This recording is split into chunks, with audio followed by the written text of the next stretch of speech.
the road. I'm like, dude, were you really having pani puri on the road? Like get with the program. I mean, everybody loves to be recognized. It's when the flowers stop coming, that's when the problems arise. You know, you love it, you love attention, that's what you do. You love the spotlight, that's what you work towards. So why should you shun it? You have to accept it, embrace it, and love it.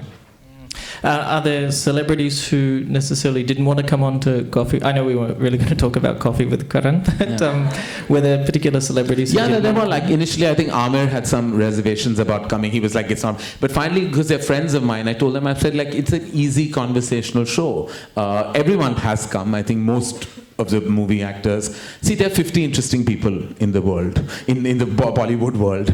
All 50 of them arrived in some combination. Then their lovers change, enemies change, controversies change, but they keep coming back. Fortunately, they're such an exciting industry that their constant social existence always tends to change and make way for more things for me to ask them.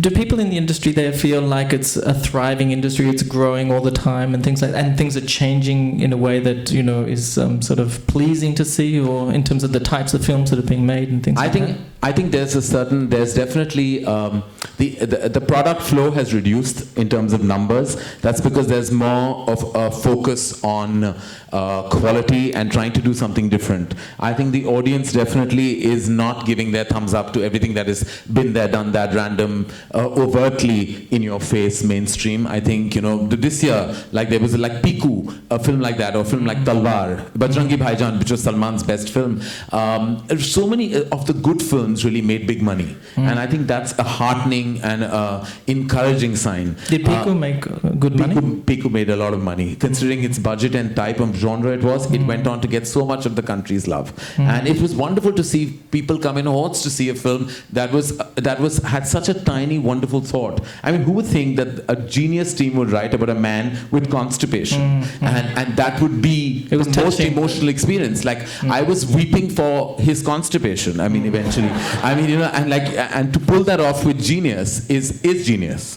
But it's a very nostalgic film as well, isn't it? Don't you think? In terms of, he's very nostalgic for. It's great. I mean, I think it's Mr. Bachchan's most amazing portrayal in his recent years. He's, I believe, the best actor we've ever had.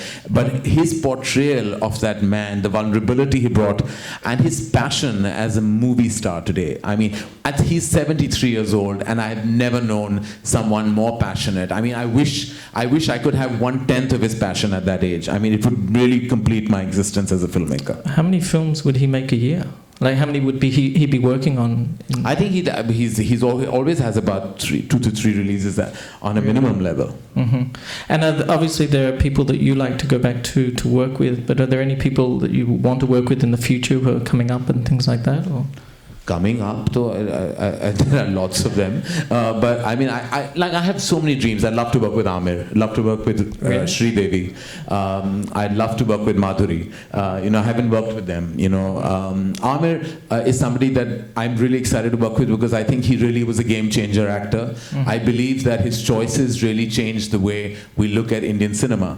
His decision to do a film like Lagan. Like, I have to say, the year 2001 changed the way I looked at everything in my life. Really? I was making Kabhi Khushi Kabhie Gham, and I was like, oh my God, like, why is anybody else coming this year? This is like it's going to be such a brilliant movie. It's come and blow everyone's socks off. And then someone told me, oh, but have you heard Amir's doing this film called Lagan and Dil Chahta? And I'm like, Lagan, what's it about? So he said, oh, it's about this man in a dhoti, and you know how and they win this cricket match. I'm like, who's going to see that movie? And then I knew I grew up with Farah Khan, and he was such a, you know, he was a brat. He bullied me as a child. I was like, what movie is he going to make? And suddenly I saw the preview of Lagan, and I couldn't get off my seat because I was like, I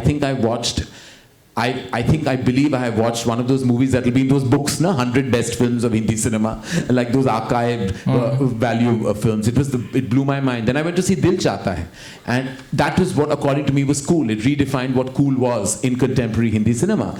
And by the time Kabhi Khushi Kabhie Gham, it was like I was feeling I had made some been there, done that, old wine, new bottle, and I was literally shaking, like who's going to come and find my film of any value? And I was right, because the critics were so nasty party to poor Kabhi Khushi Kabhie Gham.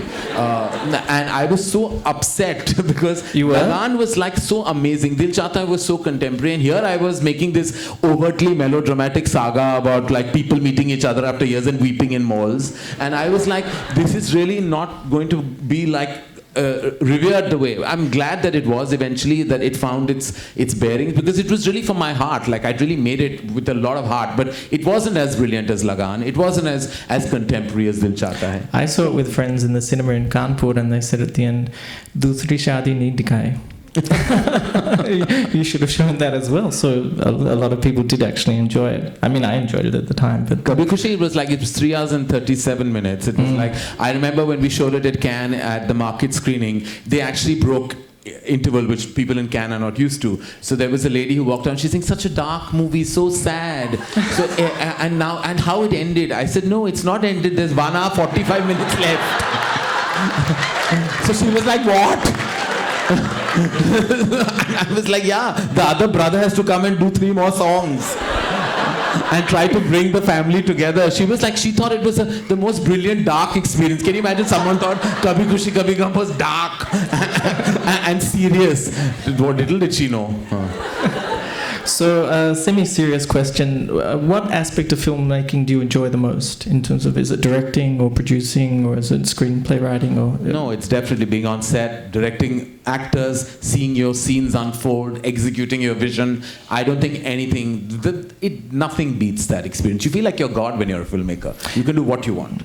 Is it changing with different technologies and things like that? Is it a different experience for the director? I'm very old school, so I still direct a movie like I used to. I'm still like, I don't understand this new way of functioning in terms of like, how, everything is done by your first associate director and they communicate to your actors and you.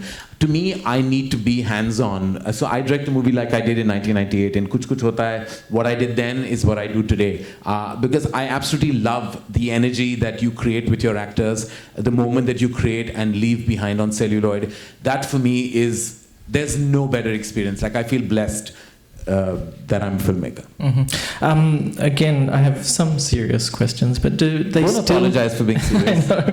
Do they still use a lot of dubbing, or is sync sound more popular? 95% is sync sound. Is sync All sound our movies now? are sync sound, but we do dubs when actors are not up to the mark. So it really comes down to that now? No, it's also about location. Like sometimes, when I mean actors are not there, there's sometimes an actor hasn't conveyed the right emotion and you want to up the energy or you want to dilute it sometimes. Sometimes the live location has so much sound that you have to dub because you haven't got the most. But 90% you go by live sound and what you've done like on set. Is it hard to shoot on location in India?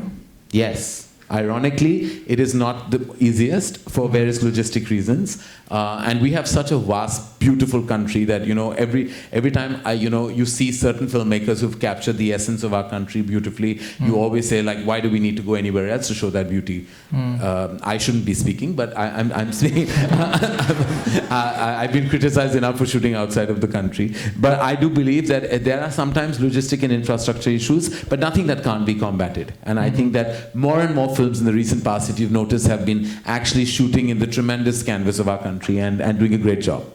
So things are changing dramatically, you think? Yeah, content. I mean, if you notice, a lot of the content is much more traditionally Indian now. It's about like going back to your roots in terms of culture, language, content, everything. Der Ishq was a film that I saw recently that was kind of like... Which one? Der Ishq. Der Ishq, yeah. That was also a brave film. It's now 5:05 and we go to 5:30, so I think, do you want to open it up to questions from the audience? I mean, I could keep asking you questions, but... and we have microphones, you said? Yeah, so if we take someone from this microphone. Hi, my name is Seher. I'm from Pakistan, from across the border. I'm going to stand and answer your questions, be better. Sorry, Seher, where are you? I'm here. I just wanted to ask you, Karan, why didn't you bring Shah Rukh and Kajol back?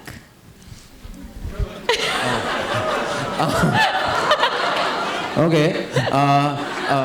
Because it's always about it's never just a pairing. It's always the film you want to make. Yeah. They're a spectacular pair. In fact, they was the most memorable lead pair of Hindi cinema. And I just didn't have the right subject, perhaps, to justify their magnificent presence.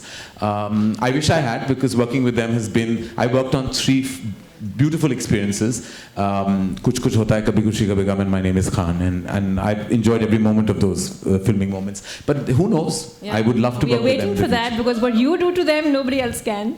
That sounds a bit suspect. But yeah, thank you. I'm going to take it as a compliment. Okay, we'll take someone from over here. Hi. Hi, Karan. Welcome to Boston. Hi. So my question is, terrific filmmaker, a lot of stories and a lot of characters in those stories. So who's your favorite character, why, and what can we learn from him? As in from my work or in Yes, general? from your work. They're all pretty much the same at every film, right? They haven't been like the most challenging in terms of, no, I'm joking, I shouldn't diss my own work. I work very hard and I love everything about it.